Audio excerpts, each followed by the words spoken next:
Good day everyone, I'm Anami from Soham Yoga. Today we will look at how to build up strength and prepare for Chaturanga and how to do Chaturanga. So good poses for Chaturanga would be predominantly arm strength. So poses such as down dog and dolphin for instance. So let's start with our downward facing dog just to get the arm muscles activated. So you can push yourself into down dog.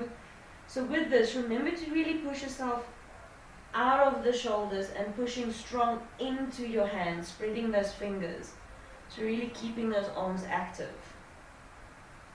And then dolphin is you dropping the elbows onto the mat and really not just dropping into those arm sockets. You really want to lift up out of it. So not cave in, lift out of. So use those forearms to really push yourself back into dolphin. And then obviously things like forearm plank. Make sure your elbows and shoulders are in line. So forearm planks are a good strength builder as well there. So let's push ourselves back into downward facing dog to see how we can modify Chaturanga. Okay, so from downward facing dog, you would push yourself over into plank. So an easy way, if you don't have enough arm strength yet, you can bring your knees onto the mat, uncurl the toes. So point to remember, you still want to push that mat away, strong into the arms and hands, and you don't want this. You're going to keep that tailbone tucked and that belly lifted. And you're going to shift your weight forward, start bending at the elbows, bring your chest forward and open.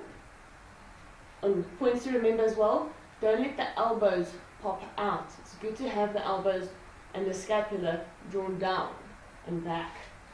So let's go back into our plank to do a full. So as time goes on and you build up arm strength, it would be fine. So for Chaturanga, from plank, you're going to shift your weight over the elbows. Over the wrists, bend, keep that chest open, drop down, lower yourself down. And then obviously from there, you can take your up dog. Right, so I hope that video helped a little bit. So just a lot of forearm planks, dolphin, downward facing dog, then do the modified Chaturanga. So I hope that helps. Thank you so much.